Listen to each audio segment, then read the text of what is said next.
Hi everyone, welcome to Dear Coding and welcome to the brand new course of C programming.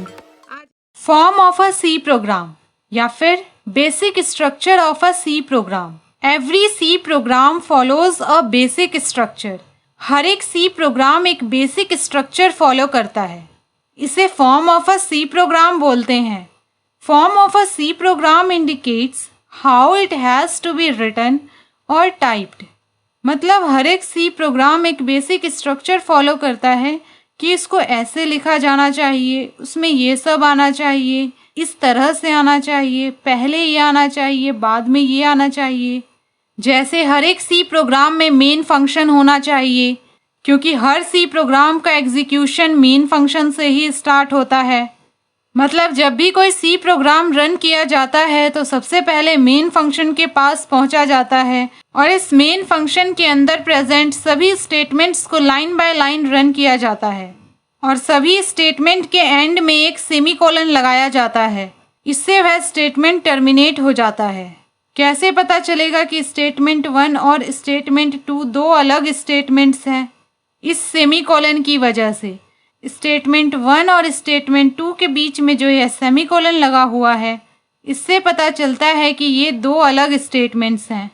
Okay, a C program starts with a main function and execute instructions present inside it.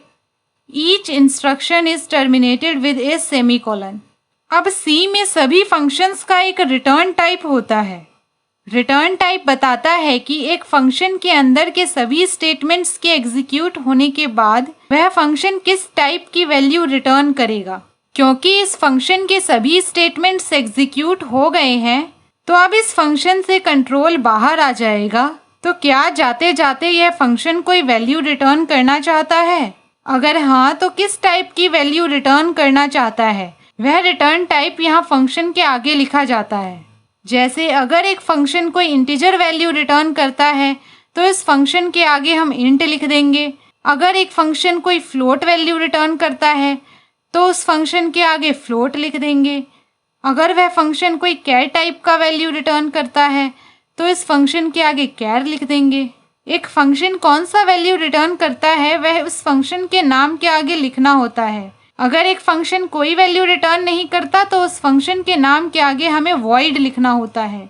इस तरह से void means कुछ नहीं. Main function के नाम के आगे void लिखा है.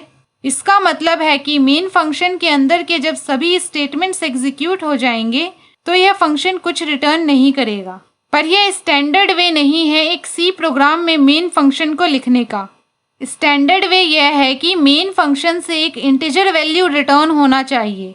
इसलिए मेन फंक्शन के आगे इंट लिखा होना चाहिए. अगर मेन फंक्शन एक जीरो इंटीजर वैल्यू रिटर्न करता है, इसका मतलब है कि मेन फंक्शन को जो काम करना था, मेन फंक्शन का जो पर्पस था, वह इसके अंदर के सभी स्टेटमेंट्स के एग्जीक्यूट होने के बाद पूरा हो गया है. मतलब सक्सेस. मतलब अगर मेन फंक्शन एक जीरो इंटीजर वैल्यू रिटर्न करता है तो इसका मतलब सक्सेस होता है. और अगर मेन फंक्शन कोई non zero integer value return करता है जैसे -3, 2, 5 एक्सेट्रा, मतलब अगर मेन फंक्शन जीरो के अलावा कोई और इंटीजर वैल्यू रिटर्न करता है तो इसका मतलब फेलर होता है. ओके, तो ध्यान रखेंगे हम हर सी प्रोग्राम में मेन फंक्शन का रिटर्न टाइप इंट रखेंगे और फिर मेन फंक्शन के अंदर लास्ट में सभी स्टेटमेंट्स के बाद एक रिटर्न स्टेटमेंट लिख देंगे. यह स्टैंडर्ड वे है, इसी को फॉलो करेंगे. वॉइड रिटर्न टाइप वाले मेन को फॉलो नहीं करेंगे. अब कुछ रूल्स हैं जो हर सी प्रोग्राम पर लागू होते हैं.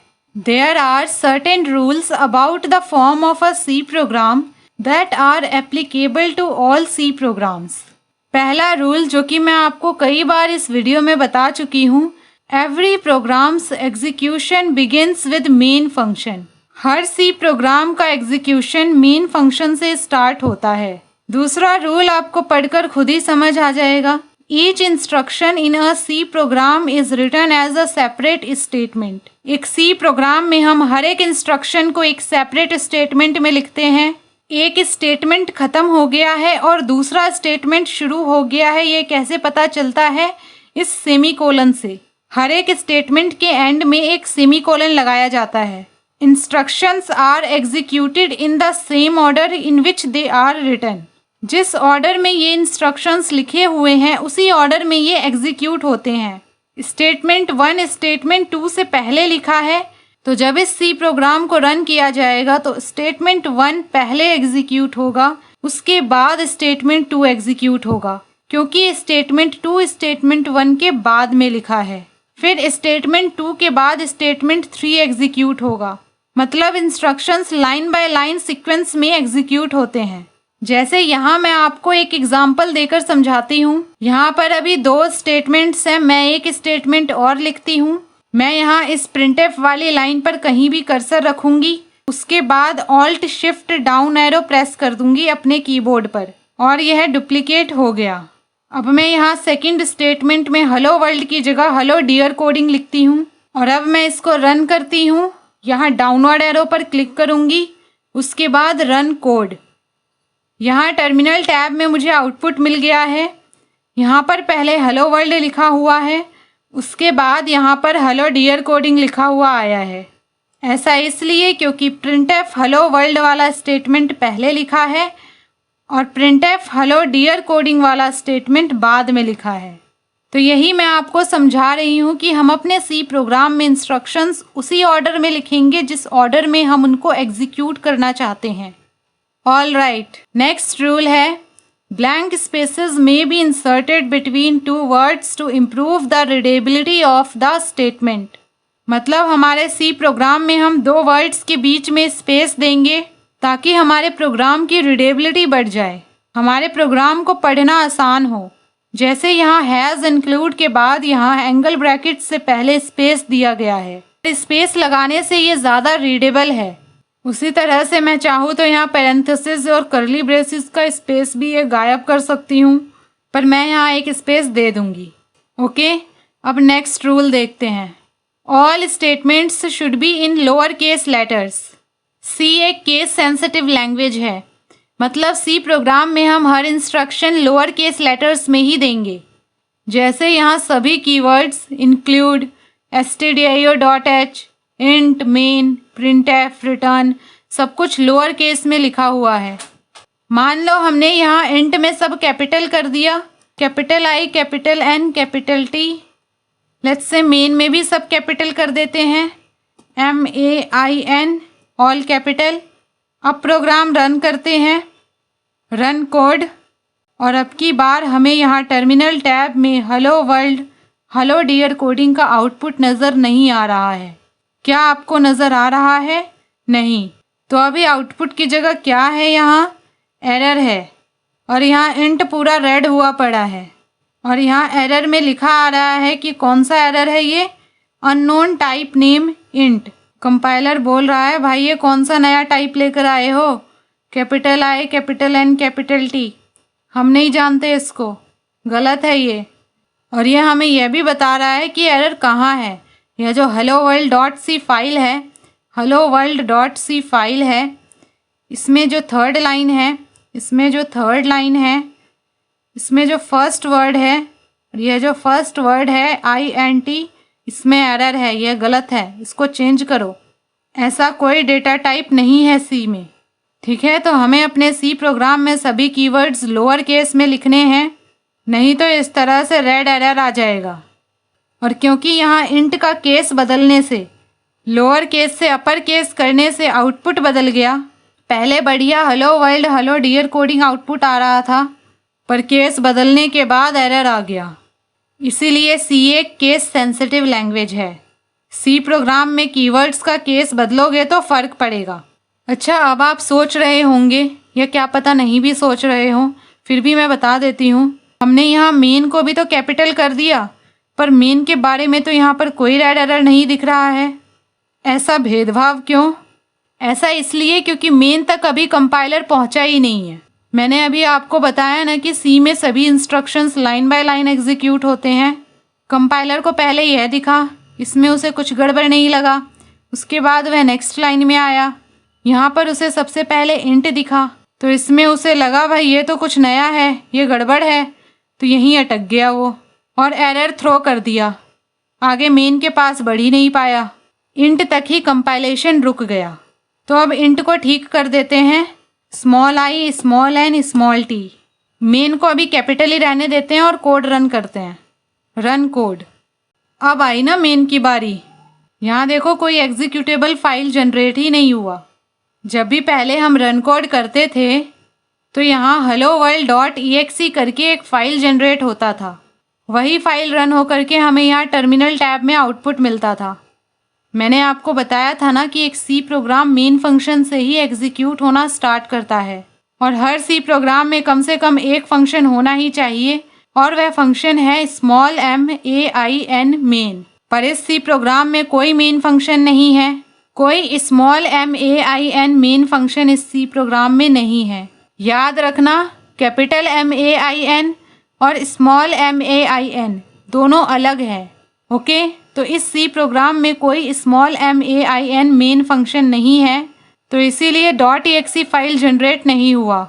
जब .exe फाइल ही नहीं है तो रन किसको करे और आउटपुट कैसे मिलेगा? यहाँ लिखा आ रहा है undefined reference to win main. All right, let's change it to small main and again run the program. Run code. और अब हमें हमारा आउटपुट सही सलामत मिल गया है। Hello world, hello dear coding. अब हम नेक्स्ट रूल की तरफ बढ़ते हैं। C has no specific rules for the position at which a statement is to be written in a given line. That's why it is often called a free-form language.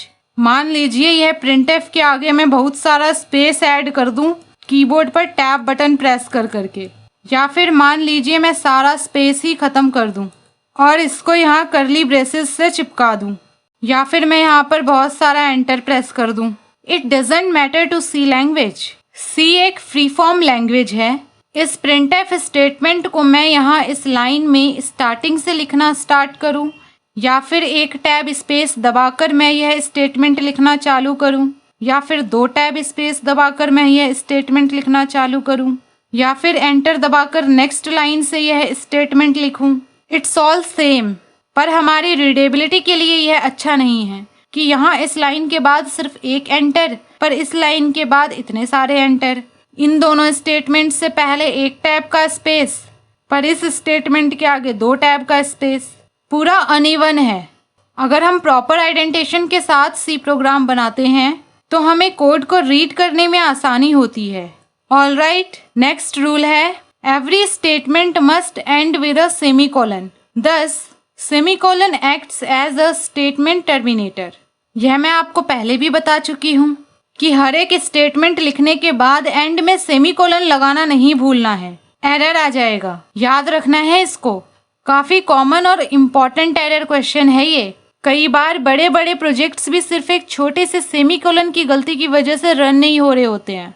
कहीं 1-2 semicolon miss हो गया होता है। तो हमें याद रखना है, हमें हर स्टेटमेंट को सेमीकोलन से एंड करना है। सेमीकोलन स्टेटमेंट टर्मिनेटर है। ऑसम, सभी रूल्स कवर कर लिए हैं हमने। नेक्स्ट हम चलते हैं कंपाइलेशन एंड एग्जीक्यूशन पर। ये कंपाइलेशन क्या है, ये एग्जीक्यूशन क्या है? इस वीडियो में हमने कई बार अपने सी प्रोग्राम helloworld.c को कंपाइल किया है, रन किया है और फिर आउटपुट देखा है। Hello world, hello dear coding. तो आप इस कंपाइलेशन और एग्जीक्यूशन टर्म से बिल्कुल अनजान तो नहीं हो। हल्का बहुत फील तो है आपको इसका। यहाँ देखो, सबसे पहले फर्स्ट स्टेप में हमें helloworld.c फाइल नज़र आ रही है। नेक्स्ट सेकंड स्टेप में हमें यह कंपाइलर नज़र आ रहा है। यह helloworld.c फाइल इस कंपाइलर को सप्लाई किया गया। इस कंपाइलर को यह फाइल दिया जाता है। फिर थर्ड स्टेप में हमें helloworld.exe फाइल नज़र आ रही है। इसको एग्जीक्यूटेबल कोड भी बोलते हैं। जब भी हम अपना प्रोग्राम रन करते हैं, यहाँ रन कोड पर क्लिक करते हैं, helloworld.c फाइल कंपाइलर को सप्लाई किया जाता है, कंपाइलर को दे दिया जाता है। कंपाइलर इस फाइल को कंपाइल करता है और एक helloworld.exe नामक फाइल जनरेट कर देता है। जैसे यहाँ पर helloworld.exe फाइल जनरेट हुआ है।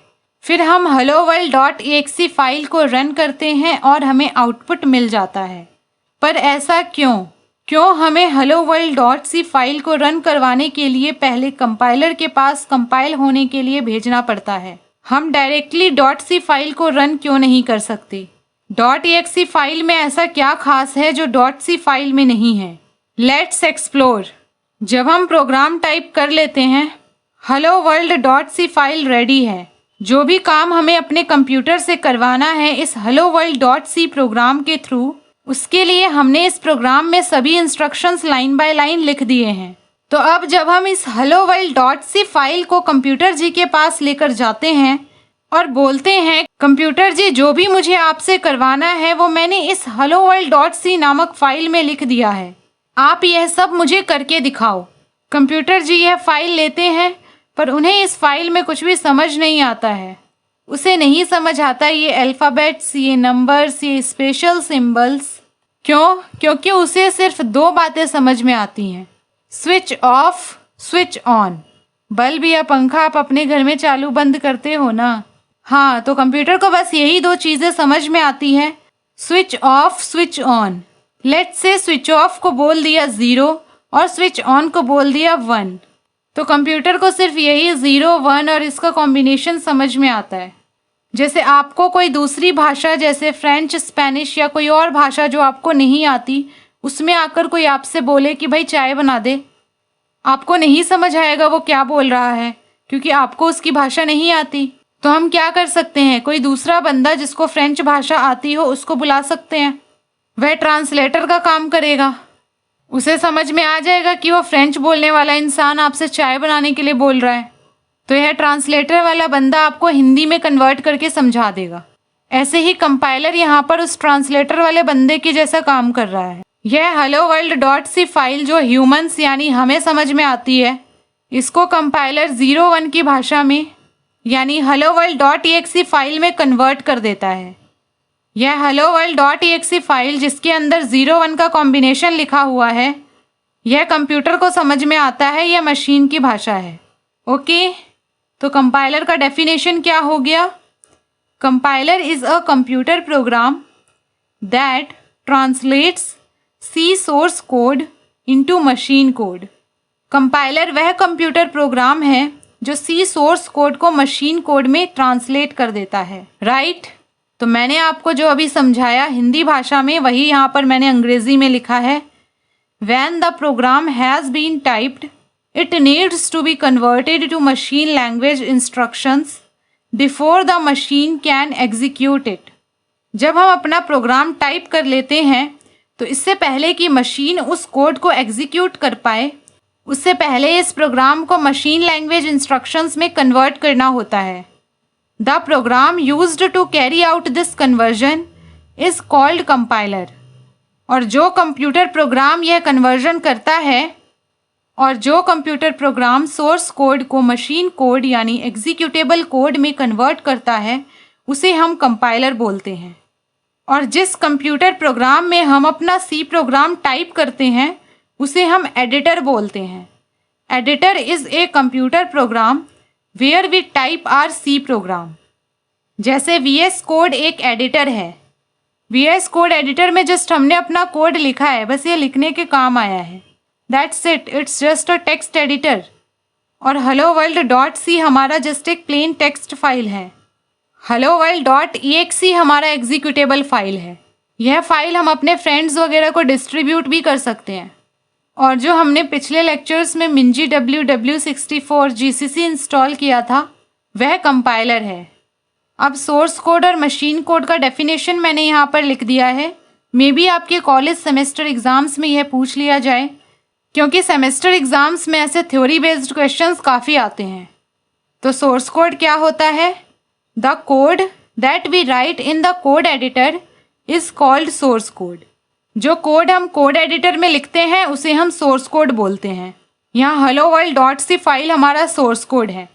And the 01 code which the computer understands and which we get after compiling the source code is called machine code या फिर executable code। और 01 कोड जो कंप्यूटर को समझ में आता है और जो हमें सोर्स कोड को कंपाइल करने के बाद मिलता है, उसे हम मशीन कोड या एग्जीक्यूटेबल कोड बोलते हैं। एग्जीक्यूटेबल फाइल एक बाइनरी फाइल होता है। बाइनरी, BI बाय मतलब होता है दो। मतलब बाइनरी ऐसा सिस्टम है जिसमें सिर्फ दो ही सिंबल यूज कर सकते हैं, 0 और 1। अच्छा, आप इस एग्जीक्यूटेबल फाइल को अपने फ्रेंड्स के साथ शेयर भी कर सकते हो। आपके फ्रेंड्स इजीली इस एग्जीक्यूटेबल फाइल को अपने पीसी में रन कर सकते हैं। जैसे मैं आपको एक सिंपल सी चीज दिखाती हूँ। यह सी फोल्डर है, इसके अंदर हमारा helloworld.c और helloworld.exe फाइल है। यह सोर्स कोड फाइल है। तो आपके फ्रेंड को अपने पीसी में सी कंपाइलर इंस्टॉल करना पड़ेगा, उसमें helloworld.c को कंपाइल करना पड़ेगा, उसके बाद वह इस फाइल को रन कर पाएगा। पर अगर आप अपने फ्रेंड को helloworld.exe फाइल सेंड करते हो तो वह इसको डायरेक्टली अपने पीसी में रन कर सकता है। उसे कोई सी कंपाइलर डाउनलोड करने की ज़रूरत नहीं है। यहाँ ब्लैंक स्पेस पर कहीं भी राइट क्लिक करेंगे, उसके बाद यहाँ पर ओपन इन टर्मिनल पर क्लिक करेंगे। इससे विंडोज़ पावरशेल ओपन हो जाएगा और यह पावरशेल उसी लोकेशन पर ओपन हुआ है जिस लोकेशन पर हमारी helloworld.exe फाइल स्टोर्ड है। जैसे आप देख सकते हो, यही सेम लोकेशन आपको यहाँ दिखेगा। यहाँ पर मैंने क्लिक किया, ये सेम लोकेशन आपको विंडोज़ पावरशेल में भी दिखेगा। तो अब मुझे helloworld.exe फाइल को रन करना है, तो मैं यहाँ टाइप करूँगी ./ फिर helloworld.exe, फिर एंटर प्रेस कर देना है और यहाँ आउटपुट आ गया hello world, hello dear coding. Note करना, यहाँ पर हमने कोई GCC नहीं लिखा पहले की तरह, राइट? तो है ना ये नाइस थिंग। तो इसी तरह आपका फ्रेंड भी अपने पीसी में एग्जीक्यूटेबल फाइल को ईजिली रन कर पाएगा, उसे सी कंपाइलर की ज़रूरत नहीं पड़ेगी। अच्छा, वैसे exe फाइल आपने जनरली अपने डेली लाइफ में भी बहुत देखा होगा। आपने अपने जीवन में कई सारी exe फाइल्स पर डबल क्लिक करके उसको ओपन किया होगा। जैसे आपने कभी सॉफ्टवेयर डाउनलोड करने के लिए कोई इंस्टॉलर डाउनलोड किया होगा, वो exe फाइल होता है। उस पर हम डबल क्लिक करके रन करते हैं और इसमें फिर हम नेक्स्ट करते हैं, वह हमारे पीसी में सॉफ्टवेयर इंस्टॉल कर देता है। ओके, तो exe फाइल यही होता है। exe फाइल को आप पका पकाया भोजन समझ सकते हो, जिसे आप डायरेक्टली खाना स्टार्ट कर सकते हो। Okay, exe file already compiled रहता है, हम सीधा इस पर डबल क्लिक करते हैं और जो भी काम इसको करना होता है वह हम इससे अपने पीसी में करवा लेते हैं। That's it. तो यहीं पर यह लेक्चर समाप्त होता है। याद है ना आपको क्या करना है? आपको ये प्रोग्राम खुद अपने सिस्टम पर भी टाइप करके रन करना है। मिलते हैं नेक्स्ट लेक्चर में नए प्रोग्राम के साथ। All the best, keep coding, bye, take care.